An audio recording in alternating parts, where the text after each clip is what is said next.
سڵاتان لەبێت وەم کاتتان باش بینەرانی خۆشەویستی تەلەڤیزیۆنی کۆمەڵە بە یارمەتی هاوڕێیانی هاوکارم لەگەڵتانم بۆ پێشکەشکردنی گەشتی هەواڵەکانی ڕۆژی دووشەممە سەرەتا سەردێڕی چەند هەواڵ.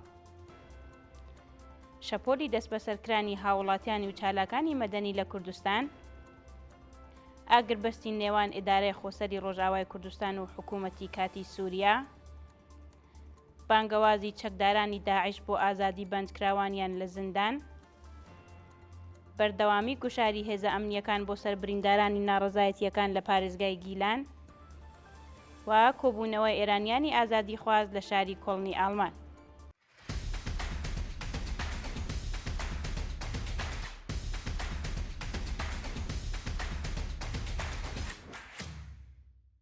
شەپۆلی دەست بەسەرکرانی هاوڵاتیان و چالاکانی مەدەنی لە کوردستان لە ڕۆژانی ڕابردوودا کۆمەڵێک لە هاوڵاتیان، چالاکانی مەدەنی و ژینگە پارێزانی خەڵکی شارە جیاوازەکانی کوردستان لەلایەن هێزە ئەمنیەکانەوە بەبێ بەڵگەی قەزایی دەست بەسەر و هێشتا چارەنووسیان دیار نییە. بەپێی راپۆرتەکان لانی کەم 5 ژینگە پارێزی خەڵکی شاری جوانڕۆ بە ناوەکانی ماهان ئاعزەمی، یەحیا دەرویشی، ئارام سەعیدیان، کامران مرادی و محەممەد هجرانی، 6 هاوڵاتی خەڵکی شارەکانی سنە و مەهاباد بە ناوەکانی شەهرزاد ڕەزایی، عەتیە گوڵچینی، مەرجیە مرادوەیسی، فوئاد عنایەتی، حسەین و سینا نیکسرشت و هەروەها 2 جەوانی تەمەن 19 ساڵی خەڵکی شاری کامیاران بە ناوەکانی ئارتین و ماردین نەدیمی لەلایەن هێزەکانی ئیدارەی ئیطلاعاتی ڕژیمەوە دەست بەسەر و ڕەوانەی گرتوخانەکانی ئەو ناوەندە کراون. شایانی باسە کە تاکاتی داڕشتنی ئەم هەواڵە سەبارەت بە هۆکاری دەست بەسەرکران و ئەو تۆمەتانەی خراوەتە پاڵیان زانیاریەک لە بەردەستانیە و تەنانەت لە مافی دەستڕاگەیشتن بە پارێزەر و پەیوەندی لەگەڵ بنەماڵەکانیان بێبەشکراون. ئاگربەستی نێوان ئیدارەی خۆسەری ڕۆژئاوای کوردستان و حکوومەتی کاتی سووریا. بەپێی راپۆرتەکان بەپێی ڕێکەوتن نامەیەک کە لە نێوان هێزەکانی سووریای دیموکراتیک و حکوومەتی کاتی سووریا واژۆکراوە، شەڕ لە ناوچە جیاوازەکانی ڕۆژئاوای کوردستان ڕادەوەستێت و هەروەها هەندێک گۆڕانکاری لە ناوچەکە ڕوو ئەدات. بەپێی راپۆرتی ناوەندی ڕاگەیاندنی هێزەکانی سووریای دیموکراتیک بەپێی ئەو ڕێکەوتن نامەیە لە نێوان ئیدارەی خۆسەری ڕۆژئاوای کوردستان و حکوومەتی کاتی سووریا واژۆکراوە، هێزەکانی سووریای دیموکراتیک لە ناوچەکانی دەیرەزور و ڕەقا ئەکشێنەوە و هەروەها شەڕ لە ناوچەکە ڕادەوەستێت. مەزلوم عەبدی فەرماندەی گشتی هێزەکانی سووریای دیموکراتیک هەروەها ڕایگەیاندووە کە لە ڕۆژانی داهاتوودا بەیاننامەیەکی بەرفراوان سەبارەت بە ئەو ڕێکەوتن نامەیە بڵاو دەکەنەوە و لە بەردەوامی وتەکانیدا جەختی لەسەر پاراستنی دەستکەوتی کوردەکانی ڕۆژئاوای کوردستان کردووە. بانگەوازی چەکدارانی داعش بۆ ئازادی بەندکراوانیان لە زیندان. بەپێی راپۆرتی گەیشتوو کەناڵی لایەنگرانی داعش لە تۆڕە کۆمەڵایەتیەکان و هەروەها بە بڵاوکردنەوەی بەیاننامەیەک داخوازیان لە چەکدارانی سەر بە حکوومەتی سووریا کە پشتیوانی تورکیایان هەیە کردووە کە بەندکراوانی داعش لە زیندانەکانی ئیدارەی خۆسەری ڕۆژئاوای کوردستان ڕزگار بکەن. بە وتەی سەرچاوەکانی هەواڵ لە بەردەوامی هێرشی چەکدارانی حکوومەتی کاتی سووریا کە پشتیوانی چڕیان لەلایەن ڕژیمی تورکیاوە هەیە، شانە نووساوەکانی داعش لە سووریا دیسان سەریان هەڵداوەتەوە و کۆمەڵێکی زۆر لە چالاکیەکانیان دەست پێ کردووەتەوە. بەپێی هەواڵی گەیشتوو تەحریر ئەلشام کە پێشووتر محەممەد ئەلجولانی سەرۆکایەتی دەکرد، ئێستا بووەتە لایەنە سەرەکەکەی شەڕ لەگەڵ هێزەکانی سووریای دیموکراتیک و ئەو گروپە جیهادیە بەچڕی لەلایەن دەوڵەتی تورکیاوە پشتیوانی دەکرێت.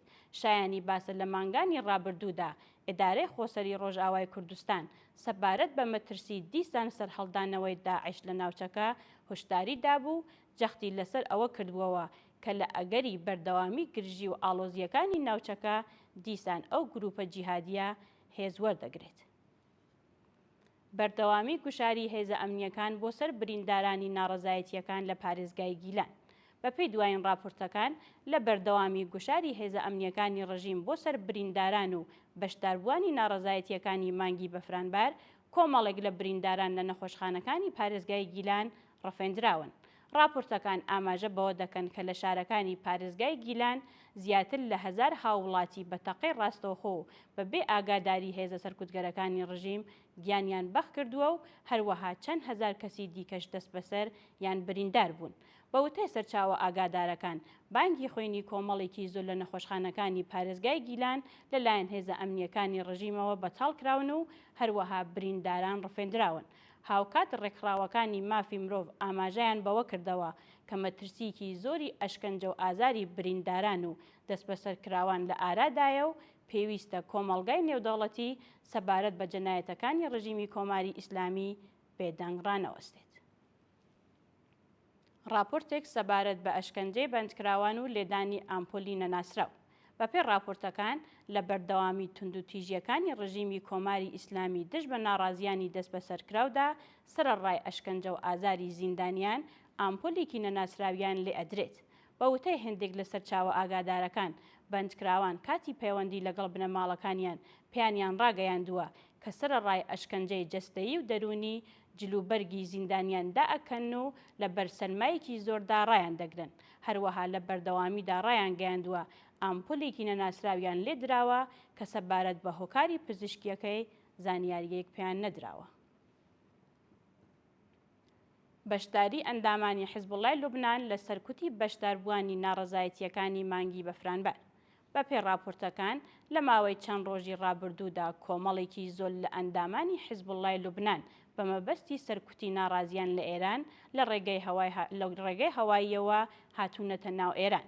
راپۆرتەکان ئاماژە بەوە دەکەن کە کۆمەڵێکی زۆر لە میلیشیا شیعەکانی سەر بە حیزبوڵای لوبنان لە ماوەی 10 ڕۆژی ڕابردوودا بە مەبەستی سەرکوتی ناڕازیان هاتوونەتە نێو ئێران و بەشداری جەنایەتەکانی ڕژیم دژ بە هاوڵاتیان بوون.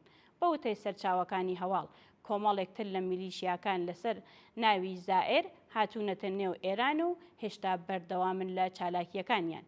شایانی باسە لە ڕۆژانی ڕابردوودا ژمارەیەکی زۆرتر کە زیاتر لە 1000 کەس لە چەکدارانی هەشتی شەعبی و میلیشیاکانی دیکەی سوپای قودس لە عێراق بوون بە هەمان بیان و هاتبوونە ئێران و بەشداری سەرکوتی خەڵکی ناڕازی ببوون.